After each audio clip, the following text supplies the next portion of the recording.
temos esse conhecimento. Naturalmente que há espécies que ainda não conhecemos, talvez espécies que habitam zonas mais profundas, porque não temos meios próprios para chegar a determinados sítios. Mas já foram feitas muitas campanhas no passado aqui, e com os nossos dados também que nós fomos recolhendo ao longo dos anos, nós hoje sabemos, já conhecemos muito bem as espécies que temos. Talvez o que é menos conhecido serão ao nível dos micro-organismos. Aí ainda há muito mar para explorar, digamos assim. Mas tudo o que é fauna maior, aí já sabemos muito. Nós temos, em termos de peixe, posso-lhe dizer que temos cerca de 500 e tal espécies aqui nos Açores que ocorrem, que estão restadas, que ocorrem aqui. Embora haja aqui a possibilidade de aparecerem espécies novas, não é? Sim, mas quando aparece de facto, dessas 500, quando aparece a 501, vocês percebem que ela não faz parte Sim, normalmente sim. Nós temos coleções, temos registros, temos uma base de dados de biodiversidade e depois temos os especialistas de cada grupo, de muitos grupos da taxonomia. Portanto, quando chega um animal diferente, vai para um ou outro especialista e ele identifica logo e portanto, ficamos logo com essa noção. E podemos dizer hoje que há peixes dos Açores? Ou isso é um disparate? Não há peixe dos Açores. Não há. Infelizmente, é mesmo assim, não é? Digamos, as espécies endémicas dos Açores, em termos marinhos, praticamente não existem. São muito poucos. Isto tem a ver com questões evolutivas ao longo da história, com acontecimentos geológicos e ambientais que ocorreram que chegaram até esta zona, por exemplo, a época dos glaciares, etc. E houve aqui, eventualmente, o que é sugerido é que existia, de facto, aqui algumas espécies que eventualmente eram endémicas de cá, mas com as glaciações que chegou cá, essa fauna desapareceu e foi substituída pela que existia à volta, digamos assim.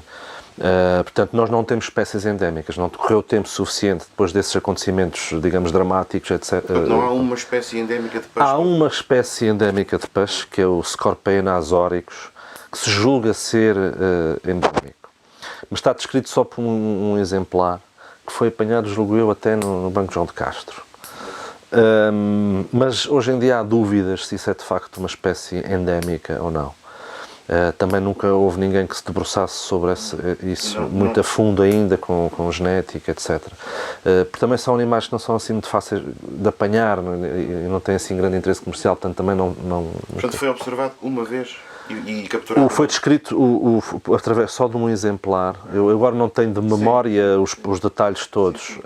Mas foi observado depois posteriormente várias vezes? Ou nunca? Foi, eu próprio já apanhei vários. São os que a gente chama os rascaços, para as pessoas que talvez conheçam melhor pelo nome comum, são os rascaços.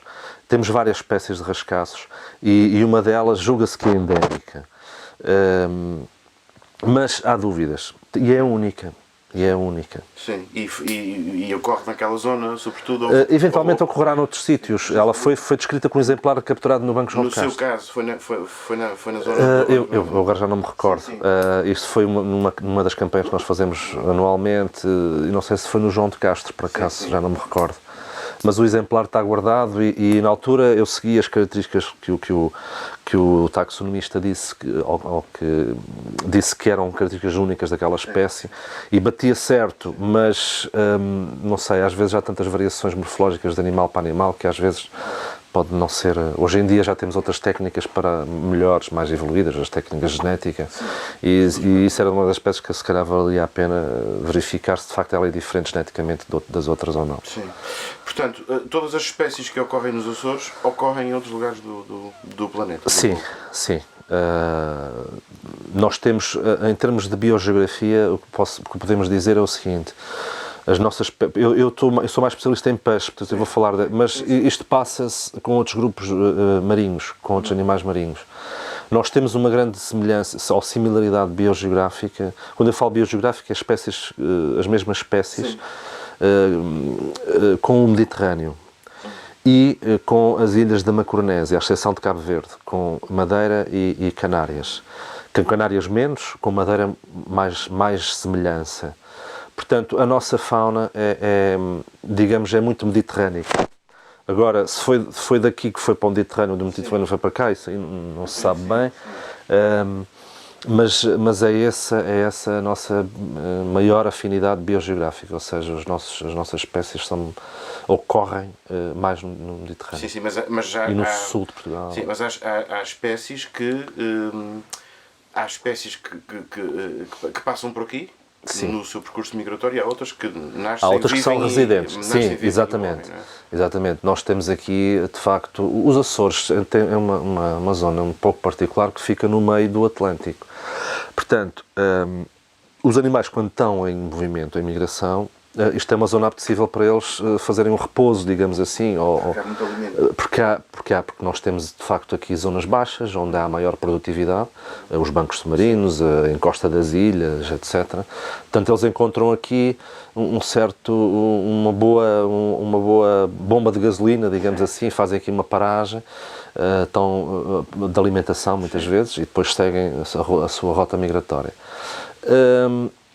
Portanto, nós estamos muito afastados das margens continentais. E nós temos, então, também animais residentes, espécies que são residentes. A maior parte dos nossos peixes de fundo são espécies que só vivem aqui, reproduzem-se cá e crescem aqui e morrem aqui. Nós temos já, inclusive, do ponto de vista genético, para algumas das espécies comerciais, por exemplo, o graz ou o boca negra, nós temos alguma ligeira diferenciação genética. Ainda não é suficiente para dizermos que isto é uma espécie diferente ou que é uma subespécie, mas existe alguma diferenciação genética em relação ao graz e ao boca negra, por exemplo, que existe na costa americana ou na costa... Na costa americana não existe graz, na costa continental portuguesa. Mas é só uma diferenciação genética? É só uma diferença ligeira, mas indica-nos que... Não há características morfológicas? Não, praticamente não. Mas é um dado muito importante, porque indica-nos que nós temos que gerir estes recursos, somos nós que os temos que gerir. Porque uma vez que eles sejam sobreexplorados, como por esses dados genéticos, a gente ficou a conhecer que há pouca troca de animais entre os Açores e as margens continentais, tanto de um lado como do outro. Portanto, isto não há animais a andar aqui de um lado para o outro. Portanto, isto é uma população quase fechada, digamos assim, e nós temos que ter muito cuidado com isso, não é? Porque se sobreexplorarmos estes animais, ou muitos destes animais, vai demorar muitos anos, porque não vai haver entrada de um ano para o outro de animais vindos da costa continental. E isto é muito, muito preocupante. Ou seja, nós temos que gerir de facto estas populações muito bem, para não as sobreexplorarmos, porque senão vamos ter aqui gravíssimos problemas. As escalas temporais, portanto, ao longo de um tempo, que nem sequer é o nosso, porque estes fenómenos ocorrem... Portanto, está a falar da recuperação. Da recuperação, sim. Sim. E se falarmos da dilapidação, portanto, desses recursos, na sua perspectiva, isto vai acontecer, enfim, se não tivermos cuidado, como o senhor diz, vai acontecer a curto, médio, longo prazo, em algumas situações a curto, outras a médio, outras a longo. Eu penso que já foram tomadas... Mas de uma forma global... Sim. São tomadas muitas medidas para a gestão dos recursos. Umas funcionam melhor do que outras. Mas eu acho que estamos a entrar numa fase que temos que ter muito cuidado. Ou seja, estamos a atingir níveis em que o retorno pode ser muito difícil. E porquê? Porque a nossa região é uma região muito complexa. Isto é muito complexo. Para já, o setor das pescas é muito complexo. Porque há aqui interesses económicos e há questões sociais que têm que ter em conta e há questões ambientais e naturais, não é? Das populações que se exploram, etc. Mas os Açores têm... E há um desconhecimento, não há um conhecimento tão profundo como é possível ter em terra. Não é possível, porque a gente não está a ver as coisas, não é? A gente tem muitos dados de forma indireta, a gente recolhe dados da pesca, etc. Mas já há aqui sempre uma grande incerteza, que é isso que penso que quero dizer. Sim, exatamente. Aliás, todos, e não é só nos Açores, em todos os países, a avaliação dos recursos traz atrás de si sempre, a gente faz avaliação com ferramentas matemáticas, com estatística, e a gente atribui graus de certeza aos nossos dados. E, portanto, as pescas funcionam assim, aqui em qualquer sítio do mundo. Portanto... Aqui, em particular, ainda, na minha opinião, é mais complicado que noutros sítios. Porquê? Porque nós temos uma região muito fragmentada. Ou Se a gente olhar para o mapa dos Açores, nós vemos uma série de montes submarinos, já agora digo-vos que são cerca de 400 montes submarinos que nós temos nos Açores. Portanto, estamos a falar dentro das das 200 milhas. Montes submarinos são ilhas que não chegaram à superfície. Dessas 400 e tal montes submarinos nós temos, penso que 60 e poucos que são grandes montes submarinos, onde ocorre a maior parte da pesca nos Açores, e temos depois as ilhas. Portanto, mas todos estes pesqueiros, digamos assim, falando, se estamos a falar de pescas, todas estas áreas estão dispersas e estão isoladas umas das outras, umas mais, outras menos, não é?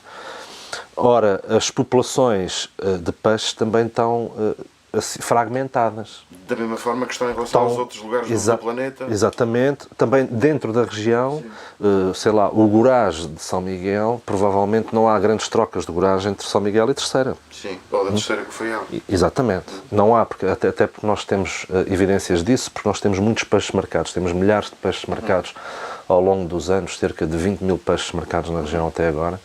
E já perceberam isso? E já percebemos que estes movimentos não são tão comuns como isso. Portanto, o que é que acontece? Se nós vamos imaginar o Princesa Alice, que é um dos bancos maiores da região, e onde se pescou muito, e se pesca ainda muito, mas já menos, se sobreexplorarmos todas as espécies do Princesa Alice, vai levar muito tempo a recuperar o Princesa. E o que é que vai acontecendo? Eles vão explorando sucessivamente os montes submarinos, um atrás dos outros. Quando o rendimento baixa num, passam para o outro. E assim sucessivamente. Ora bem, chegará a um ponto em que já não haverá abundância suficiente para os rendimentos serem bons na maioria destes locais. E eles vão estar todos depletados. E isto é muito complicado depois para recuperar. Porque se fosse geograficamente uma coisa contínua, era mais fácil haver trocas entre áreas, etc. Aqui não. E ainda por cima são zonas que estão isoladas por grandes profundidades. Portanto, aqui é mais complexo ainda. E gerir, do ponto de vista agora científico, aplicar os modelos matemáticos que se costumam utilizar noutros sítios, noutros países, se nós não tivermos em conta a espacialidade da distribuição destes recursos, os nossos modelos não batem certo. Portanto, temos que fazer adaptações e temos que encontrar novas formas, eventualmente, de gerir este tipo de... Portanto, o senhor disse há pouco que temos à volta de 400 montes submarinos. Exatamente. Portanto, quem ouve isso à primeira vista, não há problema nenhum, temos recursos. Mas a maior parte deles são muito profundos e são coisas pequeninas e que não têm interesse do ponto de vista comercial. Não é? Têm interesse do ponto de vista científico, do ponto de vista das pescas, não têm interesse qualquer. Sim, metade terão interesse do ponto de vista comercial? Não, nem chega a isso. Como ele disse, deve andar à volta dos 60 e tal, que têm algum interesse. For, digamos que... É porque, repara, as espécies estão distribuídas em profundidade e a gente sabe exatamente. O Gurás vai desta profundidade a esta, o Boca Negra vai desta a esta. Há o que a gente chama um zonamento. Por exemplo, para compararmos com o que se passa em terra, vamos imaginar uma ilha e vamos imaginar a vegetação que ocorre desde a zona da costa até à zona de montanha. Nós percebemos que há uma alteração de plantas ao longo da altitude. Conforme a altitude, as plantas ocorrem nos seus habitats ótimos, não é? No mar é a mesma coisa. No mar é precisamente a mesma coisa. É o que a gente chama um zonamento. Há também no mar, ao longo da profundidade, há um zonamento.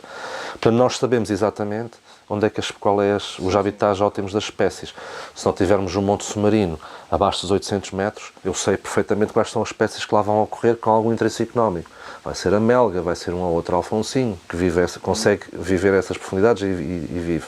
Mas já não vai haver gurás, já não vai haver abrótias, já não vai haver congros, essas profundidades. Portanto, nós olhamos para a batimetria desta região e vemos que o habitat potencial para determinadas espécies é muito pequeno. Por exemplo, se eu te disser que o pargo só vai até os 150 metros de profundidade, onde é que existe 150 metros de profundidade? Existe na encosta das ilhas e existe nos bancos submarinos que vêm um bocadinho mais cá acima, Princesa Alice, mas são mesmo áreas muito pequeninas. 150, 180, 200 metros. Sim, exatamente. Portanto, o pargo, por exemplo, é uma espécie muitíssimo limitada. O habitat do pargo é só numa coisinha, uma faixazinha à volta das ilhas, praticamente. Não é? Portanto, nós vemos aqui a fragilidade e a vulnerabilidade desta Mas da nossa não há situação. ninguém a pensar o contrário, que não, são 70 locais apetecíveis de pesca, isto é... Pois, os mas não é- recursos pois, mas não não há é. ninguém a pensar assim. Ou há, ou já se pensou isso. Naquela perspectiva de que o mar... De que os O mar recursos são é infinitos. só inesgotáveis Sim, e sim, tal. isso já Não, isso era uma acabou. ideia que existia. Sim. Isso era uma Mas ideia já que ninguém existia. pensa assim. Eu penso que hoje não. Eu penso que hoje não. O senhor pensa que hoje não? Não tem a certeza? Não tenho certeza porque como a gente falou há bocadinho, a pesca é uma coisa complicada e há um balanço muito difícil de fazer, que é tudo o que são questões que tenham de longo prazo com as questões do dia-a-dia. E os pescadores, e é compreensível, para eles, para os pescadores, no dia-a-dia, eles precisam de pescar para comer. Portanto, é muito difícil eles entrarem em estratégias de gestão de longo prazo, porque, por um lado, eles dizem, bom, se eu não apanhar hoje, vai outro apanhar.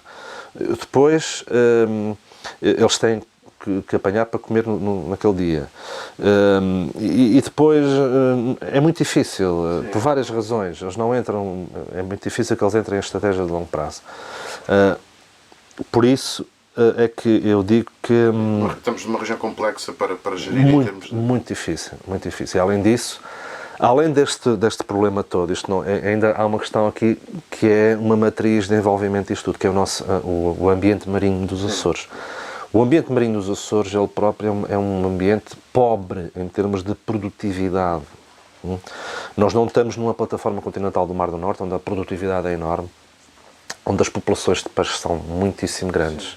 Aqui Não é o caso. não é o caso. Nós vivemos numa zona a que nós chamamos, os oceanógrafos chamam oligotrófica. O que é que isto quer dizer? Nós temos pouco alimento na água. Tendo pouco alimento e poucos nutrientes, temos pouco fitoplâncton. Se temos pouco fitoplâncton, vamos ter pouco zooplâncton. Se temos pouco zooplâncton, vamos ter poucos peixes que se alimentam do zooplâncton para aí fora.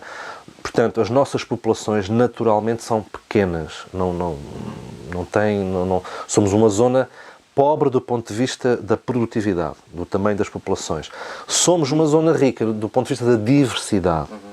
Ou seja, nós temos mais espécies que, por exemplo, o Mar do Norte, mas cada espécie tem um número de indivíduos é menor do que no Mar do Norte. Eles têm menos espécies, mas populações enormes. E neste caso o que é importante é a diversidade. Bom, depende, não é? Os países do Norte têm uma pesca muito forte, não é? E têm porque as zonas são mais ricas, são mais produtivas. Sim, mas é importante estarmos num lugar com muita diversidade biológica. No caso Sim, sem dúvida. E para nós é... Para um biólogo, esta zona é muito interessante. Aliás, eu costumo dizer que eu sou açoriano, eu sou do Faial. E tive a sorte de conseguir trabalhar na universidade e de tirar um curso de Biologia, que foi sempre uma coisa que eu gostava. E os Açores, do ponto de vista da biologia marinha, são uma zona muito singular, muito interessante. Nós temos aqui uma diversidade de ecossistemas enorme, desde a zona costeira até ao mar profundo, que é talvez ocupa mais de 90% da nossa área, é o mar profundo. E ainda há muita coisa por descobrir, portanto o potencial de descoberta ainda é grande. E isso é muito aliciante para qualquer biólogo, não é? E depois nós temos esta diversidade enorme de ecossistemas, temos montes submarinos, temos a Cordilheira Médio-Atlântica que passa entre aqui o Faial e as Flores, temos fontes hidrotermais, temos planície abissal, enfim, temos cordilheiras, canyons, quer dizer, uma diversidade enorme de ecossistemas que dá aí muitos anos de estudo. Mas esse pouco alimento que referi há pouco é sempre mais do que em mar aberto, onde não existem ilhas. Nós estamos no mar aberto. Os Açores é mar aberto. Os Açores é mar aberto. Aliás, isto é muito fácil verificar no verão. Quando a gente aqui, quando toma banho e quando mergulha, as nossas águas são clarinhas. E isso o que é que isso... Porque é que isso acontece? É porque não há alimento na água, a água não fica turva. Se houvesse alimento, ficava turva. Aqui, com a falta de fitoplâncton, assim, nesta altura do verão, que é o mais crítico, a água fica transparente, a gente consegue ver quase até 30 metros de profundidade. E isso é uma característica das águas oligotróficas, as águas pouco produtivas. Portanto, se compararmos isso com lugares onde não há ilhas, em mar aberto, digamos, na perspectiva que não há ilhas, é a mesma coisa. Assim. É a mesmíssima coisa. Tem-se a noção de que aqui há mais... Não. Quer dizer, aqui pontualmente poderá haver... há fenómenos oceanográficos, que agora não vale a pena entrarmos em pormenores, mas há fenómenos oceanográficos que podem-se passar muito localizadamente em algum monte submarino ou numa encosta de uma ilha. É o que nós chamamos, por exemplo, fenómenos de upwelling, isto que é correntes frias, por qualquer motivo, de correntes, etc., que vêm à superfície e estas correntes, como vêm do fundo, trazem com elas nutrientes. Estes nutrientes, quando chegam à superfície, à zona onde há luz, onde pode haver fotossíntese, etc., as plantas aproveitam, o fitoplâncton aproveita estes nutrientes e desenvolve-se mais. Há zonas localizadas onde isso acontece, mas isto são manchinhas, não é? Mas independentemente disso, os Açores são apetecíveis como recurso de pescas. Não só para nós locais, mas enfim, tem-se um pouco essa ideia. Sim, nós temos aqui uma coisa que também decorreu ao longo do desenvolvimento da pesca nos Açores, que é, nós temos peixes de muita boa qualidade. Porquê? Porque as embarcações normalmente fazem viagens curtas. Já apareceram, no passado faziam mais curtas, agora já há palangreiros que vão mais longe, estão mais dias no mar, etc.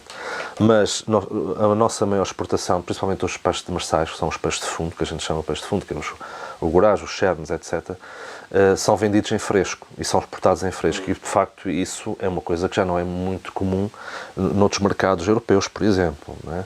E o nosso peixe tem, de facto, muito, muito boa qualidade. E nesse ponto de vista podemos dizer que é apetecível, porque são espécies que atingem valores de primeira venda em lota muito elevados. E é possível para outros países? Para outros países. Nós exportamos maioritariamente para o continente europeu, embora também haja algum peixe que chegue ao continente americano, mas o continente português, e Itália, etc. E Espanha, principalmente, que é um mercado muito importante para nós. Por exemplo, o gurás atinge valores completamente astronómicos. Fora sim, no mercado de Madrid, por exemplo, já houve alguém que me disse que o gurás podia atingir valores de 100 e tal euros o quilo. Isso são mesmo astronómicos. Quer dizer, são mesmo astronómicos. Os gurás, muitas vezes aqui na altura do Natal, sai o preço de primeira venda em lota, 40 e tal euros, 50 euros. Portanto, imagina-se quando ele chegar ao consumidor final, ao preço a que ele está. Mas eu refiro-me também, é apetecível, sob esse ponto de vista, da exportação, mas também de alguns desses países, como por exemplo Espanha, virem cá pescar. Sim, se bem que hoje em dia estas pescas estão muito regulamentadas já. Portanto, a entrada aqui de frotas para vir pescar estes peixes em particular, os peixes de fundo, os residentes aqui, não falo já dos espadados, porque isso eles vêm cá, e porque os espadados são populações atlânticas, mas esta espécie em particular seria apetecível se eles pudessem vir com essa facilidade. Estão muito longe Não, mas hoje em dia eles viriam, se pudessem vir, vinham. Aliás, à volta dos Açores, nos sítios onde eles podem vir, eles provavelmente vêm. Nós é que não conhecemos isso. Há aqui um outro conjunto de bancos a sul dos Açores, que é quase um arquipélago submerso que existe ali, em que nós sabemos que eles pescam lá, não é? Mas hoje em dia também esses bancos já estão muito sobreexplorados. O que nós temos tentado sempre aconselhar, e esse é o caminho, é que os nossos recursos sejam apostar na qualidade do pescado e não na quantidade. Como eu disse há bocado, nós somos uma zona pouco produtiva, as populações naturalmente têm abundâncias relativamente pequenas, nós não podemos entrar em mercados que nos exijam quantidade. Nós temos que apostar de facto na qualidade, ou seja, se eu conseguir mercados que me comprem 1 kg de gurás a um X preço, eu já não preciso de apanhar 5 e 6 kg para atingir o mesmo preço, ok? Isto era só um parênteses para ver que a estratégia... A prova disso é que ele custa 100 e tal euros. Exatamente. Ou seja, aquele pescador, se vender aquele peixe àquele preço, aquele, 40 e tal euros, equivale a apanhar 10 ou ter que apanhar 10 ou 15 quilos a vendê-lo a 1, não é? Ou 2. Isso é possível ou seja, a economia pode funcionar assim? Eu acho que sim, eu acho que sim. Eu acho que o nosso peixe tem capacidade suficiente para ir, por exemplo, para mercados gourmet. Acho que tem que se apostar nisso. Porque é um peixe de facto com uma grande Mas não é só qualidade. a sua opinião, terá que se pensar... Terá que se pensar. Agora, e terá que se pensar também aqui no equilíbrio que é... e este também é difícil de fazer, que é... os açorianos também têm direito a comer o seu peixe. Não é? Só que os açorianos estão a comprar peixe, a maior parte dele vai para a exportação, a preços que a gente não tem capacidade de concorrer com alemães. Não é? A gente está a comprar peixe peixe, muitas vezes, ao preço que os alemães nos compram. Hoje em dia é menos, mas a minha ideia é os açorianos têm direito a comer bom peixe, não vão só comer chicharros nem cavalas. Que é um belíssimo peixe, mas nós tamos outros peixes, não é? São mais caros.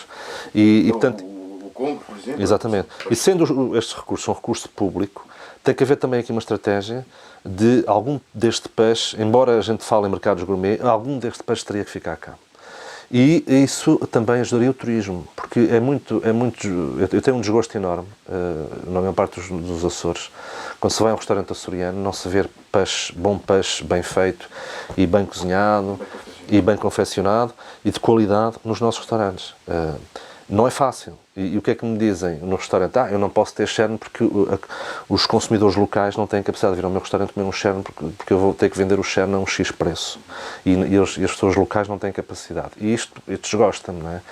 Agora, isto na altura de verão, onde, quer dizer, nós estamos a vender nos hotéis e nos restaurantes penga e a perca do Nilo e esse tipo de peixe, e o nosso peixe não está a ser vendido. Aliás, eu digo que hoje em dia há um turismo que se faz pela culinária, não é? Atrás da culinária. E eu estou convencido que os Açores podiam ter esta atração especial de ser, não digo o único, mas dos únicos sítios do mundo, eventualmente, onde hoje ainda se pode comer um bom peixe fresquinho, acabado de capturar, e isto já não acontece em muitos sítios. Porque a peixe industrializou-se e o consumo hoje que se faz é muito peixe de aquacultura, não é peixe selvagem como nós temos, e pronto, e era este parênteses. Não, está bem, claro, mas isso é preciso saber como é que se faz. Isso obviamente é uma circunstância que terá que ser vista a médio prazo, não é dois Isto tem que ser concertado entre os vários atores que entram nestas questões, não é? Desde o pescador ao comprador. Eu, na minha opinião, eventualmente uma forma de controlar isto seria haver duas lotas. Uma lota para o comprador local e uma lota para o exportador. Porque isso, eu acho que é a única forma que consegue fazer isso, porque só havendo uma lota, o comprador local está a competir com o exportador, e o exportador está sempre a comprar o peixe por valores exorbitantes, porque sabe que vai vendê-lo no mercado que tem mais poder de compra.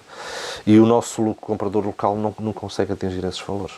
Portanto, tem que haver aqui um equilíbrio, a bem do turismo e a bem da saúde também pública dos açorianos, que eles têm que comer mais peixe do que estão a comer. E podemos acrescentar a isso fatores de sustentabilidade dos recursos também. Exatamente. Isso era, exatamente. Nós se conseguirmos essa tal questão de mercados de maior qualidade, já não precisamos também de exportar em grande quantidade, estamos a vender o peixe mais caro e, portanto, o rendimento é mais elevado, ou pelo menos igual, mas mais elevado de certeza, e os nossos recursos agradecem, porque ficam mais tempo no mar a crescer e a reproduzir-se e para ajudar na renovação das populações. Tem-se uma noção muito vaga, ou não se tem quase noção nenhuma de que a recuperação dos ecossistemas marinhos é uma coisa a longo prazo. É uma coisa a longo prazo. Há o senhor coordena o projeto do Banco Condor. Do Banco Condor ao largo aqui do Faial dos Capelinhos. E, portanto, para além da sua experiência ao longo da vida, tem esta mais recente. Eu queria que me desse, enfim, que desse algumas luzes sobre a necessidade que houve em fazer esse projeto, sobre esses pontos de vista todos que refere. De facto, percebeu-se que ali os recursos estavam a diminuir. Eu vou só contextualizar porque é que surge o Projeto Condor. O Projeto Condor surge precisamente porque a gente falou, ou seja, porque grande parte da nossa pesca demersal, pesca de fundo, ocorre nos bancos submarinos, cerca de 60% ou 70%. Os bancos submarinos são ecossistemas muito particulares e que nós, e havendo esta realidade, 70% da nossa pesca vem de bancos submarinos, a gente tem que conhecer muito bem como é que isto funciona, não é? E o projeto surge um pouco daí, ou seja, vamos pegar num monte submarino e vamos estudá-lo exaustivamente. Vamos pegar numa equipa multidisciplinar de investigadores, oceanógrafos, biólogos, geógrafos, o que a gente puder atrair para este projeto. Vamos pegar nesta gente toda, especialistas em bactérias, em baleias, em peixes, em toda esta gente, e vamos concentrar esforços num monte submarino para o tentarmos perceber como é que ele funciona desde a bactéria até à baleia. E foi esta a ideia enquadradora deste projeto. Submetemos este projeto na altura a fundos da EA Grants, a fundos da Noruega, Liechtenstein e Islândia. Fomos financiados e durante 3 anos tivemos equipamentos fundeados, fizemos imensas campanhas para várias coisas naquele local. Portanto, recolhemos uma data de informação. Paralelamente, também havia uma componente do projeto que era sobre a pesca. E então fomos recolher tudo o que era informação do passado, sim, que existisse dispersa aí. Fomos entrevistar pescadores antigos, saber como é que se tinha passado. E, portanto, recolhemos o máximo de informação naquele sítio em particular. E também estamos a garantir anualmente visitas ao sítio para ver como é que as coisas estão a evoluir, desde que aquilo foi fechado à pesca. O que é que se entende por visitas ao local? Visitas de monitorização, ou seja, nós fazemos campanhas de investigação no sítio anualmente. Uma coisa curiosa que nós não sabíamos, eu pessoalmente não sabia no início do projeto e depois viemos a saber, é, por exemplo, este banco começou a ser pescado, quer dizer, para nós é relativamente há pouco tempo, em 1962. Não é assim, não passaram assim muitos anos. E foi descoberto aqui pela traineira Condor, por isso é que o banco tem o nome de Condor. Nós entrevistámos inclusive o mestre Jaime Medeiros, que era do PIC, que era o mestre da traineira nessa altura. E na entrevista dele recolhemos dados muito interessantes. Ele dizia, quando nós chegámos ali, começámos a ver a sonda a subir, portanto o fundo a subir, descobrimos o banco, pusemos umas linhas no mar e elas nem chegavam ao fundo, quer dizer, era uma abundância de peixe, de chernes, de gorazes, de congos. Portanto, estamos a falar tudo. Só de 180, 200 Sim, metros. O topo do banco mais baixo está a 180, depois aquilo vai ter 1000 metros. E, portanto, no início, e todos os bancos foram assim, não é? No início, de facto, a abundância não é nada comparável com os existentes. E eles encheram. Essa informação depois acabou por. Não, e depois eles depois chegaram aqui ao Porto da Horta, vinham com a traineira cheia de peixe, os outros pescadores, viram aquilo e no outro dia, passado uns dias, estavam todos lá no Banco Condor a pescar. Sim, okay. Depois há aqui um período. Em que nos anos 80 há aqui uma transformação importante na pesca dos Açores. Nos anos 80 surge o palanque de fundo, que é uma arte de pesca diferente. De antes era só linhas de mão, que não são, têm menos capacidade de pesca, têm menos impactos no fundo, etc. Surge aqui o palanque de fundo, que é uma arte de pesca, digamos, um pouco mais industrial, digamos assim. Ela surgiu aqui na horta e depois dispersou-se. O palanque de fundo, na altura, depois outros pescadores começaram a utilizar, de facto tinham rendimentos enormes, não é? Largavam milhares de anzóis e aquilo era muito peixe. E foi na década de 80. E, de facto, isso é uma transformação importante porque, de facto, nessa altura houve aqui um incremento do esforço de pesca enorme. Até aos finais dos anos 90 houve aqui um aumento enorme de esforço de pesca. E depois as embarcações também tiveram outras capacidades de ir mais longe, já tinham outras condições de conservação do pescado a bordo, etc. Portanto, houve aqui os voos da SATA e da TAP começaram a levar peixe para fora e de facto houve aqui um boom da pesca de peixe de fundo. Que foi prejudicial, não é? Porque, quer dizer, na altura foi muito boa para a economia, mas para os recursos foi prejudicial e nós estamos a pagar essa fatura, começar a pagar agora. O Banco Condor, então, surge, como eu disse, na sequência de nós queremos perceber como é que funciona um banco.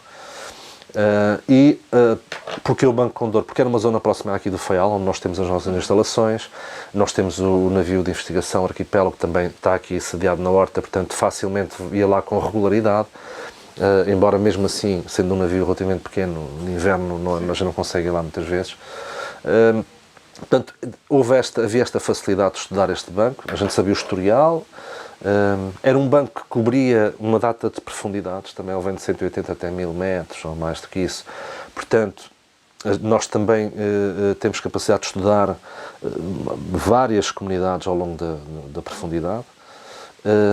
Portanto, ele reunia todas estas condições. E porque os recursos eram cada vez menos. E porque os recursos na altura também só meia dúzia de embarcações é que pescava ali, já muitas embarcações não pescavam ali porque não havia peixe suficiente para terem bons rendimentos, portanto. E nós propusemos então o fecho disso. O fecho foi por 2 motivos. O primeiro era que nós tínhamos equipamentos fundeados, caros, equipamentos de investigação, sim, e que se as linhas enriçassem ali, podiam avariar os equipamentos e a gente podia perdê-los, inclusive.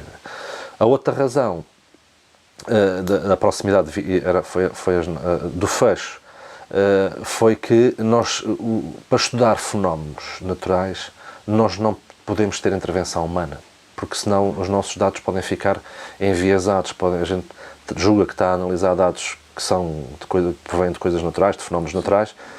Se a gente não controlar a atividade humana no local, isso interferia com os nossos resultados. Era completamente impossível controlar isso. Portanto, e isso no mar e em terra, quer dizer, não é só... É porque estas zonas da reserva, esta é uma zona temporária, não é?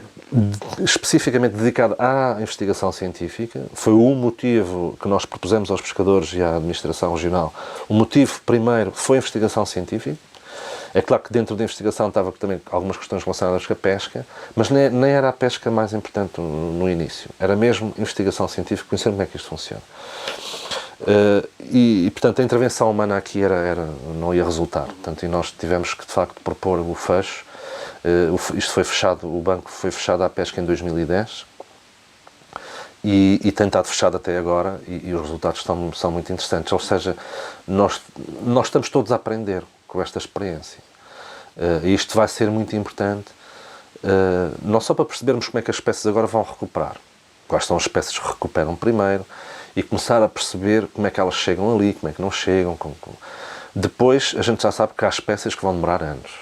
Boca negra, abrótias e congos, mas provavelmente boca negra vai demorar muitos anos, porque o boca negra é uma espécie que vive mais de 40 anos, tem um crescimento muito lento. Portanto, quando é sobreexplorado, a recuperação é muito mais lenta. Mas nós estamos a ter, em relação a outras espécies, dados muito interessantes e estamos a aprender muito mesmo. Sim, portanto, isto está a funcionar não só sob o ponto de vista da investigação científica, mas poderá perceber-se a partir daí que será necessário fazer algumas pausas em alguns... Sim, eventualmente seria, mas nós precisamos de concluir esta experiência para percebermos os tempos que são necessários para que outras áreas estejam fechadas, se o objetivo do fecho for a recuperação dos recursos pesqueiros. E aí entra o tempo. E aí entra o tempo. E o tempo, infelizmente, não é o tempo do pescador, sim, nem do cientista que gostava de ver as coisas... O tempo é o tempo das coisas naturais, que demoram tempo. Sim, mas é um facto que a solução poderá ser... Essa será uma solução, encontrar um meio termo para... Exatamente. Nós gerirmos isto do ponto de vista espacial. O que portanto, estamos a falar complicado. Em montes submarinos, abrir um e fechar outro, e fechar outro. Por exemplo. Idealmente deveria fazer-se isso. Mas é preciso perceber primeiro como é que é preciso perceber. Mas há também aqui uma coisa que tem que se dizer, é que isso pode funcionar, mas ao mesmo tempo, neste momento já tem que haver uma diminuição do esforço de pesca geral. Porque se eu fecho este banco, e se existir o mesmo esforço, no número de barcos e o mesmo esforço de pesca, eles simplesmente deixam de ir aqui, mas vão para outros. E vão fazer mais prejuízo nos outros poucos que restam. Portanto, se eu tenho 20 e tirei um, eles vão exercer o mesmo esforço que existiam antes, mas agora em 19. Não é? Portanto, tem que haver simultaneamente aqui alguma diminuição do esforço de pesca geral. E essa parte aí é que é mais complicada. Aí é complicado. Mas é a tal questão, por isso a estratégia tem que ser apostar na qualidade, ou seja... O que é que o caso do Banco Condor, é um projeto relativamente recente, começa em 2000 Começou em 2008, mas o banco só foi fechado em 2010. Sim, está bem, portanto, Nós, fizemos outras coisas. Sim, foi. Quanto tempo é que recuperam um ecossistema com aquelas características? Ainda não sabemos. Ainda não sabemos. Mas qual é a sua previsão? Além disso, estamos a falar de um ecossistema que nós já podemos considerar de profundidade. Experiências feitas noutros locais de reservas marinhas indicam, como 5 anos, começa-se a ver os primeiros efeitos. E recuperação para níveis anteriores são 15, 20 anos. Isto é muito tempo, não é? É muito tempo. Eu penso que se poderá haver aqui... Há espécies que vão recuperar mais rápido, que a gente já sabe, a gente já está a vê-las recuperar bastante. Portanto, eventualmente não será os 15 anos, será menos. E depois, se for para vir o banco, temos que arranjar aqui uma estratégia para aquelas espécies que ainda não recuperaram, não se pescarem, não é? Mas estamos a falar de tempos nessa ordem de grandeza, de 10 anos para cima. Sim, mais para os 15, 20 anos. E isto é importante, e esta informação que nós estamos a recolher é importante precisamente para isso.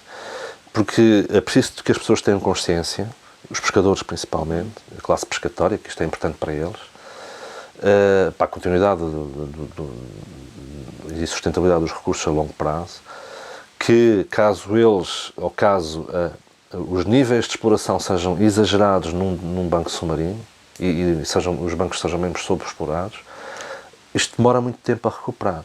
Demora mesmo muito tempo. Portanto, e o retorno às vezes até se aquilo atingir níveis mesmo dramáticos, aí é muito, muito complicado. Este projeto, o resultado e os resultados deste projeto, obviamente que vão chegar à comunidade pescatória. Sim, nós todos os anos fazemos um workshop em que apresentamos os resultados que vamos obtendo com os pescadores aqui da zona, que são aqueles que mais pescavam ali.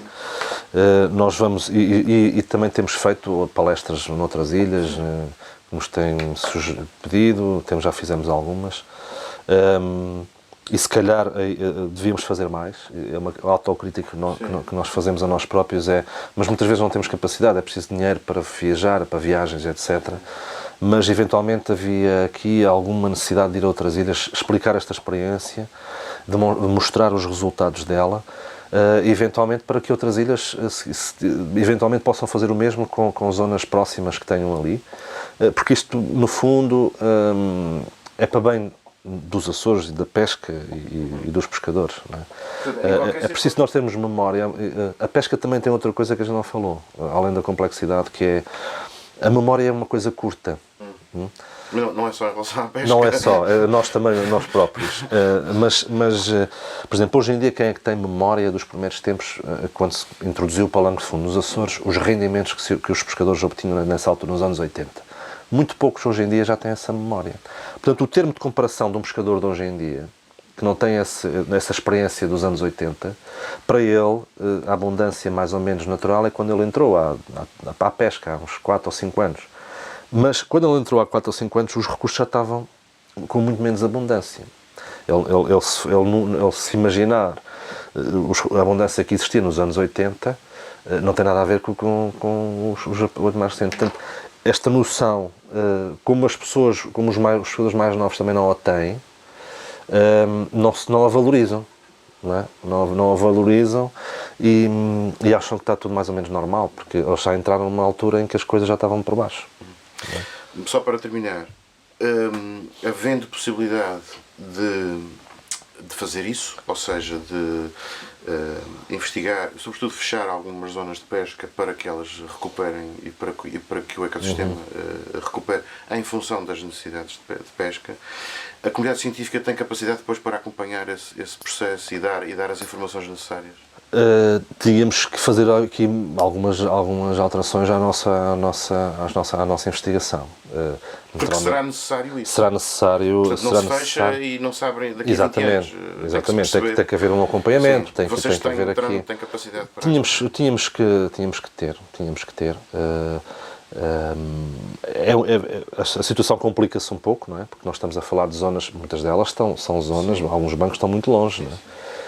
A visita a esses locais remotos é difícil. E não pode ser com... Precisa Alice e por aí fora. Exatamente. Mas nós temos capacidade para isso, para acompanhar, havíamos de encontrar outros mecanismos de investigação. O problema nunca será esse. Não. Aliás, para isso teria que se retomar eventualmente aqui. Nós temos muito boa relação com os pescadores e penso que isso vem também das Semanas das Pescas. Onde toda a gente já percebeu que vocês são aliados, não é? Sim, e nós temos muita boa relação com eles, eles valorizam o nosso trabalho, nós valorizamos o trabalho deles, naturalmente. E eu penso que se partíssemos para aí tínhamos que ter uma colaboração mais estreita, porque eles próprios teriam que colaborar, digamos, na investigação, porque eles é que andam no mar. Nós eventualmente embarcaríamos observadores para recolher mais informações. Teria que haver aqui uma conjugação de esforços mais estreita para se isso acontecer, se vier a acontecer. Mas eventualmente é a única forma. Por exemplo, se nós pensarmos em São Miguel e Santa Maria, naquela zona está muito pauperada de peixe, é a pior zona dos Açores. Porquê? Porque há muitos pescadores, principalmente em São Miguel. A ilha de São Miguel tem muitíssimo pescadores portanto, os recursos são muitíssimo pauperados. Existe ali um banco, que é o Mar da Prata, entre São Miguel e Santa Maria, que aquilo é uma desgraça completa. Eu costumo dizer que aquilo é uma fábrica de peixe, mas podia produzir muito peixe, mas neste momento não está a produzir nada. E se aquilo fosse feito uma coisa como no Condor, nem que fosse a metade do banco, por exemplo, porque também é um banco que é pelo comprido, e é uma coisa grande, é maior que o Condor, eventualmente para eles seria bom. Para eles seria bom, daqui a uns 6, 7 anos, iam ter mais algum peixe ali e se calhar já não tinham necessidade de vir aqui ao Grupo Central, onde há mais pesqueiros, não teriam necessidade de vir, porque isto tem muitos gastos, não é? Uma embarcação que sai de São Miguel para vir pescar para aqui, para a zona do Grupo Central, tem gastos de combustíveis muito grandes e portanto, tem que ter rendimentos, tem que apanhar peixe para voltar a São Miguel para descarregar. Portanto, a ideia, no fundo, é se eu garantir que as áreas em si estão relativamente saudáveis, eu garanto a sustentabilidade dos peixes na região toda. Se começa a haver muitas áreas depauperadas e sobreexploradas, as coisas vão ser complicadas. Até que, como referimos há pouco, não há migrações de... Não há migrações, não há esses movimentos, isso é muito complicado. Pois. Muito complicado. E digo mesmo, é tão complicado que pode acabar com a pesca.